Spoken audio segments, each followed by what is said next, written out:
Okay, let's get started. Let's start reading. After having such an eventful day, anyone will think nothing will surprise me anymore. But here I am, standing at the top of the stairwell, watching an odd scene unfold before me. Relief crosses my mind first, followed by confusion. What is she doing there? Although, given what happened this morning, the question feels a bit inappropriate to ask directly. What's important is Isabella's here. She's sitting cross-legged on the hallway, just right in front of her room, with several papers and folders scattered about. Each of them seems as important as the next. Oh. Huh. She must be... There's probably...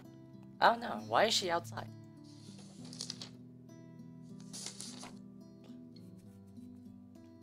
More than once, upon giving the scene a quick scan, I spot Briar Reality logo at the topmost area of the pages.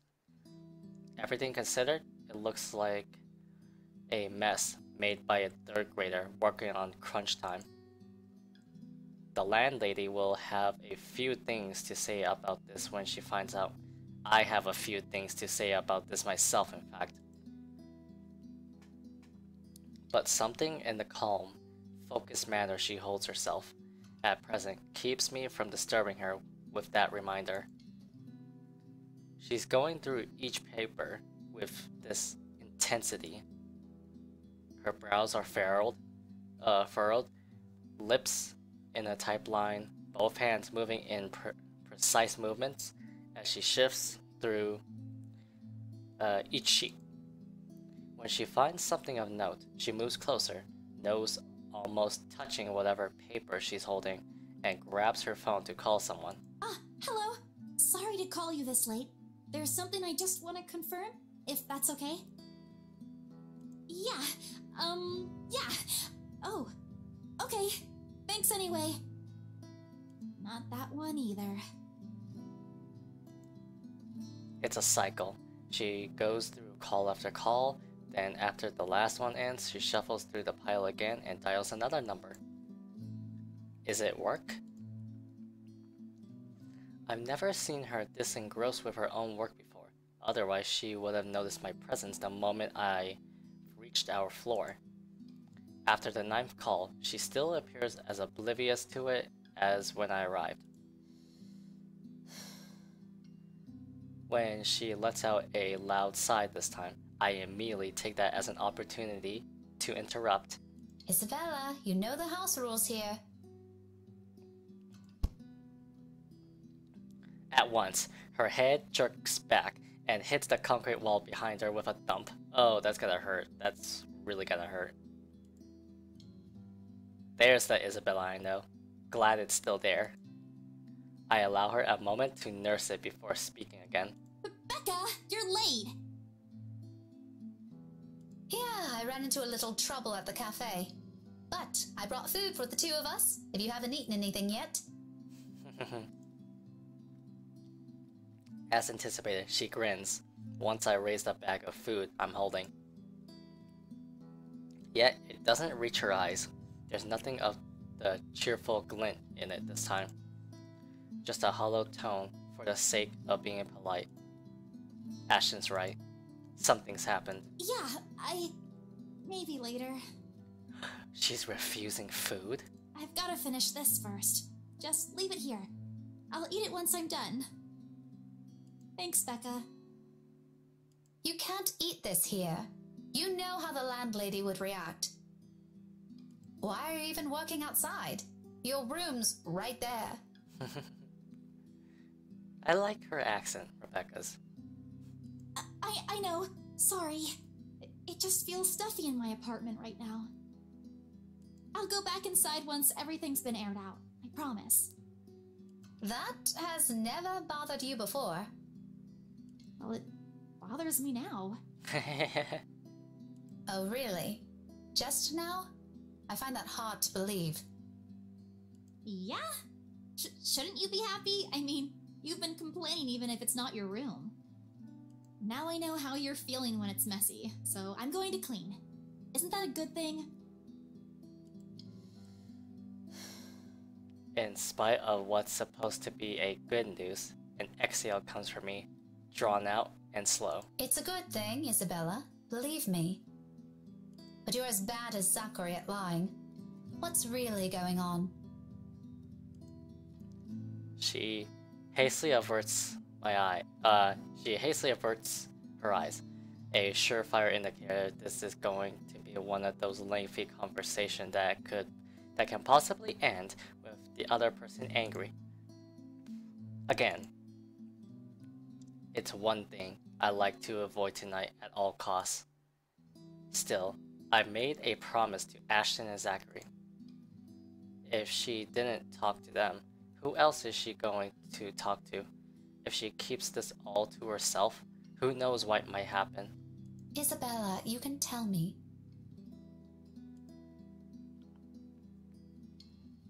Is it about your family?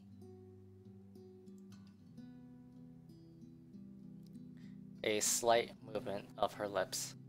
Although a frown, it's a reaction at least. I'm getting there. Rose? She merely shakes her head. Just a little more. Come on, I know something happened.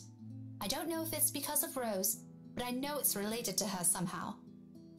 You weren't here when I visited this morning, and both Zachary and Ashton are worried about you. If you don't want to tell them, you can tell me. Does it have something to do with work? Office? If I didn't know her, I might have missed it.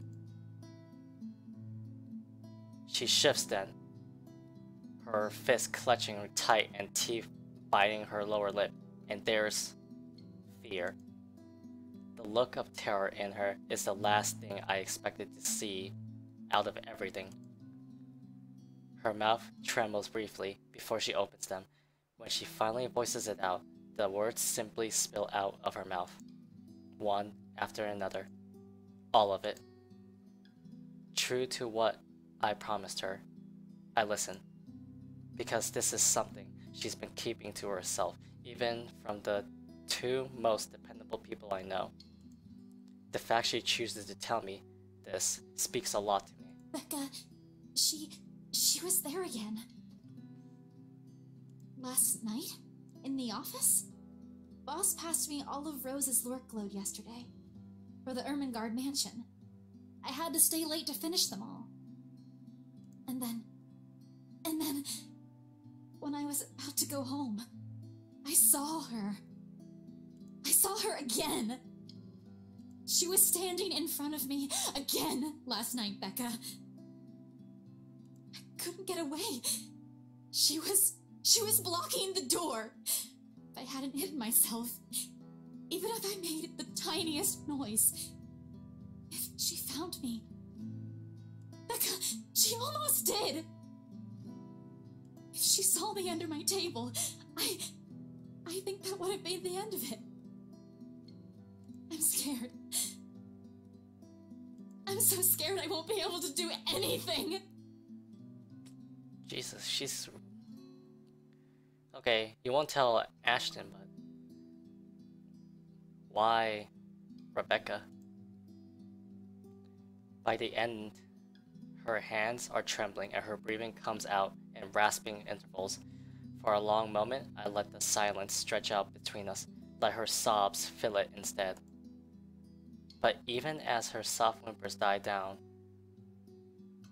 minutes later, there's a heaviness hanging in the air. Not just from her, but also from me. From my exasperation over this whole matter, from my own frustrations over her stupid superstitions, when she could do us all a favor and grow a backbone. She may be young, but she's no longer that young. It's about time to put an end to this. She can't keep going on like this. She's still got plenty of years to live out. And what if she goes home? What if we're no longer there to keep her fears in line with what's real? What would she do then? I'm more afraid for her, for what that kind of imagination will do to her, than of what some imaginary monster could. But with the manner she's looking at me right now, there's an expectation in it, a hope and a plea soon together. She wants me to believe her this time. If it's like that, then what am I supposed to say now?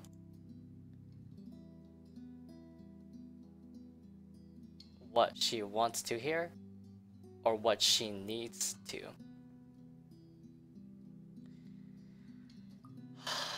And Rebecca's a teacher, but I don't know. It's not fear. Well, it is fear. It's not depression, so she doesn't need to hear it. I think she wants someone to hear her. And we know what's going on, but given how everyone else is, you know. And the girl only attacked Rebecca when she had a cold. So, no superstition.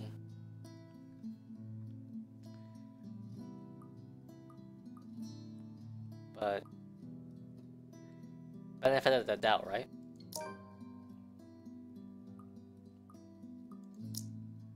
A little bit of everything. As much as I want to set her straight, repentant isn't what she needs right now. With that pouty face she's giving me, I doubt it'll even end well if I push it. I know her. When she wants to be stubborn, she's stubborn. But there are moments when she can be acquiescing too. Times when she'll be more accepting of what I tell her, despite her inclination to disagree with it. That talk can wait. In the meantime, I'll be the ear that listens to her without judging her, without criticizing her, despite my own opinions on it. You should have called me. What? She stares at me like I've grown another head, and a laughter slips out before I can stop myself. There? I can't do that! What will you do? Hit her with a book? You'll be dead before that happens. And... That isn't what I'm talking about. After you got out, you should have phoned me. You didn't have to go to Zachary's. The corners of her mouth curl up, a sheepish smile by general definition. But this is Isabella. Her smiles are never half-hearted, never lacks her high spirits. In spite of this, I know everything's going to be okay. Somehow. After all, she's learned how to pick herself up long ago, long before we met. Oh, yeah. Sorry. I don't even remember how I ended up in Zach's place. I was in a hurry to get out of the office, and it was already late. Besides, I don't really think you'll believe me if I wake you up over something like that. That's beside the point. True or not, there are people who will always be concerned about you. There's Zachary, but he's the first person you went to, and you didn't tell him anything. You just slept there. There's Ashton too, and me. But how do you think I'll be able to explain to your aunt or your family if you suddenly disappeared? Think about that. Right. I'll remember that next time. Then she grins. Playful and mischievous, a preamble to an old batter. It's still not quite there. Still not quite her usual self, but with it, I know we're bound to get her back soon. Mom. What? I told you not to call me that. I sent an elbow to her side for added measure, but when laughter follows the familiar gesture, none of it is unexpected. This is what's comfortable. This is how we found an equal ground despite our stark differences. So for the moment, I accept things as they are. Like, what is the relationship status, really? Will it benefit? Will, like, if I go high, will it really benefit me? Like, that's what I'm afraid of. Is what will happen when I try to be nice to everyone. Afterwards, a hush stretches out before us. For Isabella, this is rare. This isn't her. Yet, in this moment, as she fiddles with the edge of another paper near her, as she hugs her knees close to herself and lets a pensive expression linger on her, it feels strangely fitting. As if this is where everything is supposed to lead to if we allowed it long ago. Seconds later, the moment is broken by the sound of a door easing open and a voice begging some little peace. How many times have I told you girls not to loiter around the hallway? It's noisy. Some people here are trying to sleep. Look at her expression on her face. Quiet down or go do your talking inside. I'm pinning a memo to your door the next time this happens. Millennials. Sorry, we won't do it again. You'd better. The door closes, and Isabella starts gathering the mess she made, carefully stacking them all in her arm. Oh, come on. Wait, what?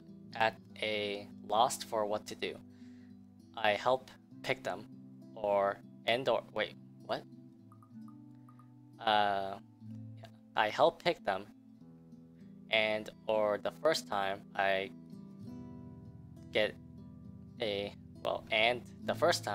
cuss, and it should be 4, I guess, and for the first time I get a closer look at it. Completely unintentional, of course, but it catches my attention nonetheless, and a confused frown makes its way to my face. Why is she looking through this? I look to her for an explanation, but she merely ignores the question in my eyes, takes the paper off my hands, and finishes cleaning up. The last paper she puts on top is a letter. The one she supposedly found in the mansion and what's probably the root cause of this odd behavior. I shoot her a question look for that too. But all she gives me is a smile. And in a halting tone, so completely unlike her. Becca, I'll find a way out of this. You guys don't have to worry about me. Anyways, I should go. I'll see you later. Where are you going? Getting myself some food. Don't wait for me. Wait, what? Isabella walks away before I can stop her, before I can remind her I've brought food enough for the 2 of us. She quickly disappears down the stairwell while I'm left standing in the empty hallway, holding 2 bags of takeout. One of them will go uneaten tonight. Just an innocent, passing thought. One that I don't dwell much on as I head back to my room. I ignore all of it, in the same way I assumed I won't ever encounter that douche again. ... And now it is Thursday. So...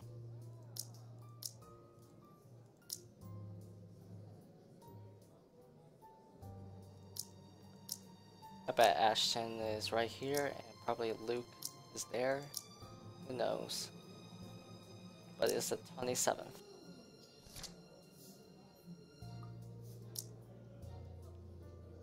Oh wait, I should look at this one too. Is it the hallway scene?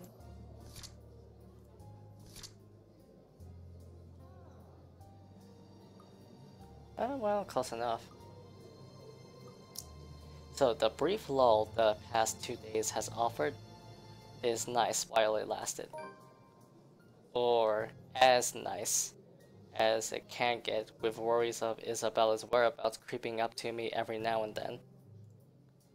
She hasn't showed up after that last talk we had in the hallway, and the dinner I bought had since been given to a different neighbor before it spoils.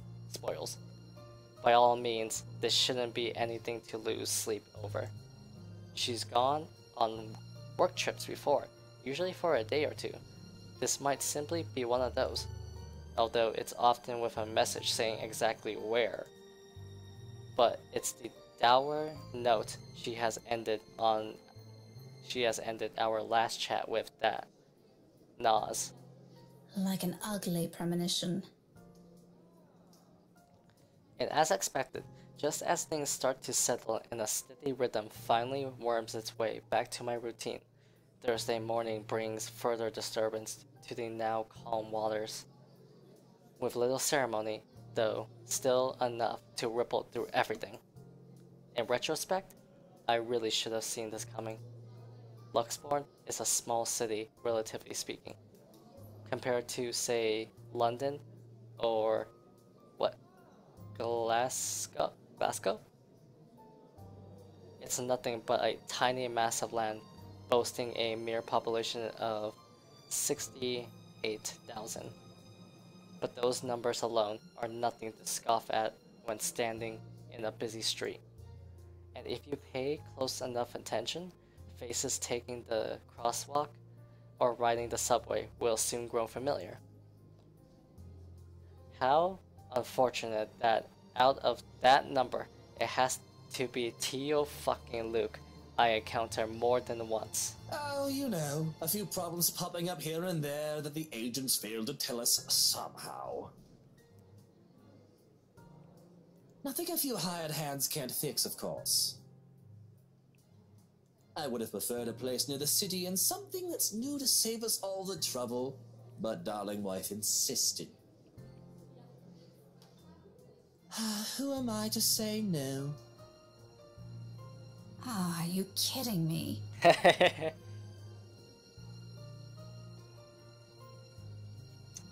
His smug head is the first thing I see upon turning into the hall. In spite of the small crowd of parents and students gathered at the corridor for the primary's career day, it's not that he stands out. He's pretty unremarkable at first glance, frankly.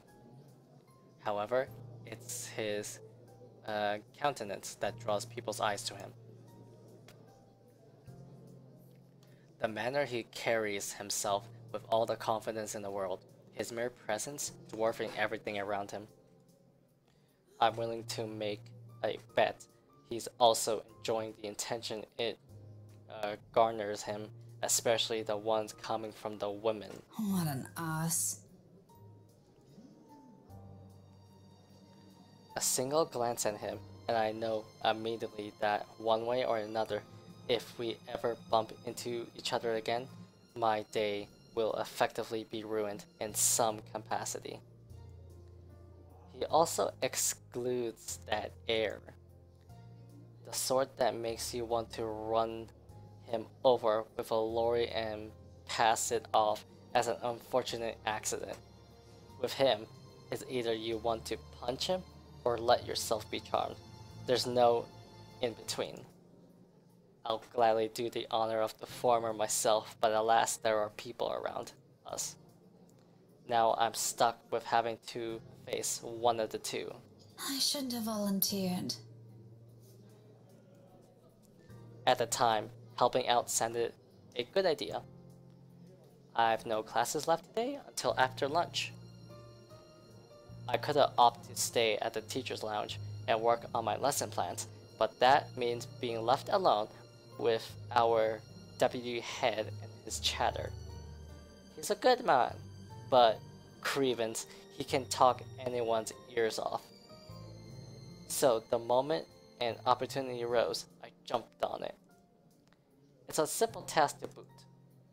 Just deliver a whole box of materials and a few posters for the event. Maybe stay around to assist if time will allow it. I just wasn't expecting him to show up here. Out of the frying pan and into the fire. Had I known, I would have stayed and suffered through our deputy's impromptu speeches about his life crisis instead. But what's done is done. Going back is also out of the question. With how unexpectedly heavy the load I'm carrying is, I hate to lug this for a trip back just because my pride can't take another second of interaction with the guy. He's insufferable, alright, but I've had my share of dealings with teens of more or less the same temperament, all considerably younger than him, and they listened. If he wants to be difficult like last time, so be it. But he can bet his sorry English ass I'm not standing down. Left with no other choice, I brace myself and suck in a breath, mustering every patience I have as I step into the hall. My grip on the box tightens when I pull it closer to me, and attempt to assume a low-key air as I amble towards the room. The box is not big enough to hide my face, even with the stuff piled on top, but if all else fails, I can just hit him with it. Still, a small prayer forms in my head. If there's even one listening out there, please grant me enough restraint. Better yet, I hope he doesn't notice me at all. That'll definitely make my life easier. Seriously, how hard can it be? He's standing a few ways from the door, and there are plenty of people between us to use for cover. If I'm careful, I can just go in, hand in the stupid box to whoever's in charge, forget every plan of staying longer than necessary, and step out as soon as I can. Easy as pie. But as luck would have it, the exact moment I reach the room's threshold, someone barrels towards me. She latches on to my waist before topping the sudden commotion with a gleeful squeal. Oh no. Kylie! I knew it's you! You.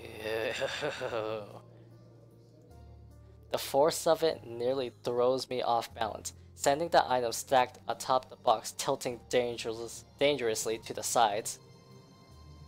With the child's added weight at my waist, pinning me on the spot, and both of my hands occupied, watching is the only thing I'm able to do. Uh-oh.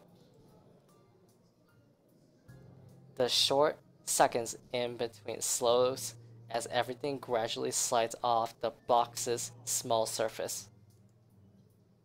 Under different circumstances, this would have made for a funny story some other time. Comical even. Until another set of hands reaches out and steadies the posters, threatening to take a nose dive right to the floor. Oh, well, there's no dialogue again. Careful now, Daisy. Don't make a mess here. My entire body freezes. Upon hearing his voice alone, an irrational impulse to hit him immediately bubbles up. But before my limbs could catch up with what my brain is currently screaming at me, he moves to take the burden off my arms. Hey. God. Irritation gives way to surprise, then confusion. It is in that moment when instinct finally kicks in and I tug the box closer to me before he can fully lift it off. What are you doing? What does it look like? You're surprisingly slow on the uptake for someone of your profession, aren't you? Bloody, doesn't this school have people for this kind of work? So much for being a center of academic excellence. I'm going to ignore that slight to my alma mater and my work, because that's not what I'm trying to get at.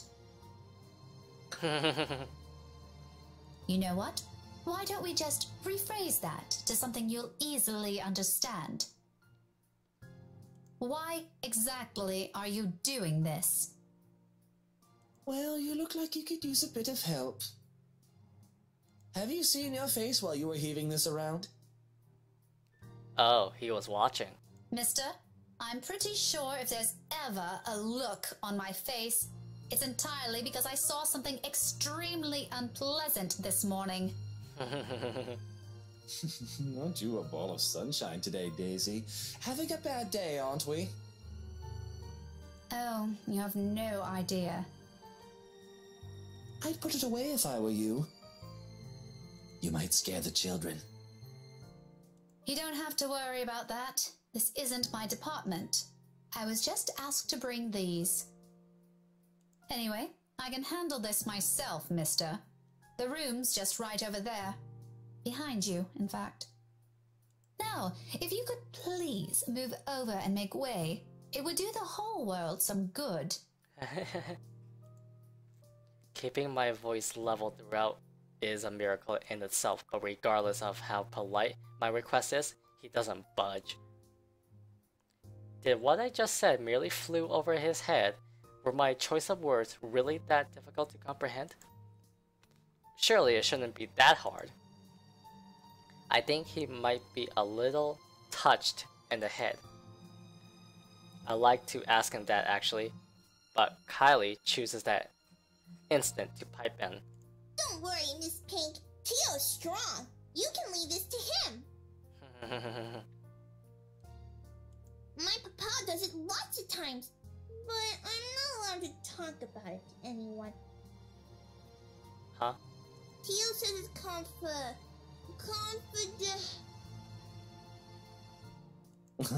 Confidential, Munchkin. That's right. Oh. Tio's smart, isn't he, Miss Pink? Business smart. I'm still of the opinion that he's a piece of shit, but I must admit, his goddaughter's excitement is contagious as always. A smile makes its way to my lips. She has yet to budge from her place, though to be honest, I'm starting to lose some feeling on my stomach with how tightly she wound her arms around it.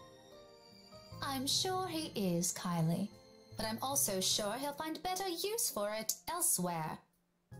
Like helping you out. Oh, well, that's one thing, but You heard the kid. no one's asking you.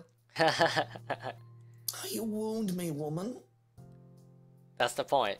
And I'm quite certain I can do more damage than that. Yeah. Shall we give it a try? Again? He he pales, stampers for a bit until he ultimately decides against saying anything and settles for a brief show of discomfort instead. He's probably having flashbacks for the last time we met. His composure, when he finally regains some of his bearings, says it all. It's nothing short of hilarious, if I do say so myself. I'll have you know that threats never work on me, Daisy. Ah, he's blushing. Not in a million years, not ever. You're assuming it's a threat. How cute. It's not a threat. It's gonna happen. That too. I'm not scared of you. Just because you landed a hit. Okay, he's been bearable, Luke. Okay, I'm starting to like him a little bit. I still don't like him though. Do go on. Keep telling yourself that. It was a fluke, you hear? I was caught off guard and your damn book left a dent. If I end up in a hospital because of what you did, I'm sending the chief of Luxburn Police after you, woman. You don't say. Just give me that bloody box. He snatches it out of my arms before a single word of protest exits my mouth and quickly disappears behind the classroom. Not that it matters who brings it in now. My prior irritation has already melted into amusement. He's not so bad once you figure out how his temperament works. It's almost similar to a child. Though, I still have to ask. Kylie, did your Tio eat something bad before coming here? He's unusually nice today. A far-stretched idea, I know, but it's the only reason I can think of why this asshole is suddenly acting like a decent human being. He's quite friendly, far from being. First and foremost, we didn't end our last meeting on a good note. If I were him, I'd avoid the very person who put a dent on his skull, as he so aptly put it. Why is he acting friendly 2 days later? He always is. But I made him promise to be extra nice to you since you helped me so much. Oh. I think you're gonna be great friends. Ha! I quickly stomp on the urge to groan loudly or gag at that. He's the last person I'd ever want to be chummy with in this whole city, but Kylie doesn't need to know that. Are you sure it's not something he ate during breakfast? I gave him some jelly babies this morning. Jelly babies? Really brought me lots of them. Mama said I should share, so I offered half of it to Tio when he picked me up. He likes the black ones. Oh, that's probably why he's weird. Jelly baby overdose. He could have done everyone a favor and choked on them while he's at it. Do you want some? I've got more. I couldn't find Melody or Takako this morning, but I'm sure they'll be fine sharing some of it with you. No, I'm not really very fond of them. I was just asking. Oh, where's your mum, by the way? Out of town with Papa. An unexpected pang hits me at her words. The statement, though innocent enough, unearths a whole trunk of memories from childhood. So eerily familiar. Nights spent eating dinners alone. The number of days coming home to an empty house growing with each passing year. And sometimes several Christmas Eves spent with relatives instead of my own family.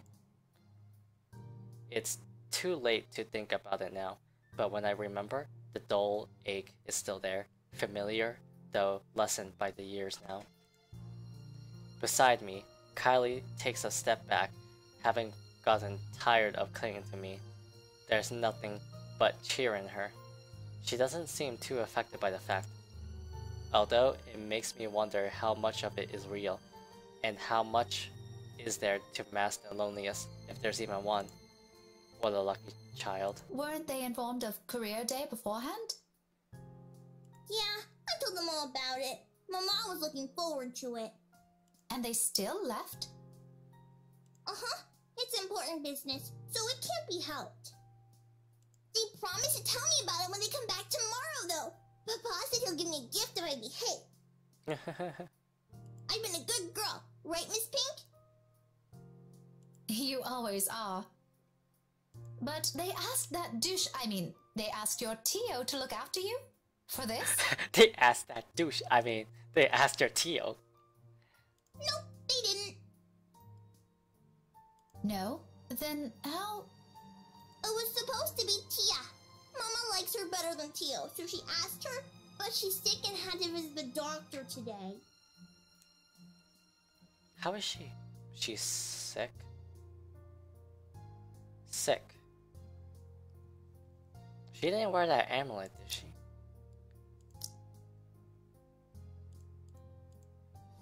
What day is that?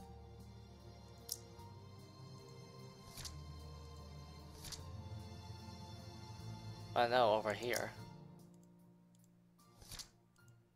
Yeah, this is where the amulet is. I wonder what happened. Oh, that's supposed to be a secret, by the way. Oh, but I think it's a bit confusing because Tio said she also went shopping. That's unfair. Don't you think so, Miss Pink? Mama doesn't allow me to go out when I'm sick. It's still okay, though, since Tio always buys me sweets before we go home. I'm gonna ask for a parfait today. Extra large. Don't doubt the Kako, okay? Listening to her like this, it's easy to get a picture of where Kylie's fondness for the guy comes from. She's far from a demanding child, unless you made a promise of some sort. She never forgets those. She'll make friends with anyone wherever she is. Buy her a few things and voila, you're settled. No wonder she's so attached to the man. The douche probably showers her with gifts whenever he can. I can't say if the sentiment's the same for the latter though, however. He doesn't seem the type, and probably just does it for the sake of getting some peace and quiet whenever he's with the girl. Classic techniques. But before that, I'm gonna show him to everyone first. What do you mean? It's gonna be great. No one else has a gazillionaire fairy godfather. Also, when I grow up, I'm gonna be exactly like him and marry someone really handsome. Like Tia did. That way, I can be awesome too. There is some sort of misguided logic in there that I like to correct.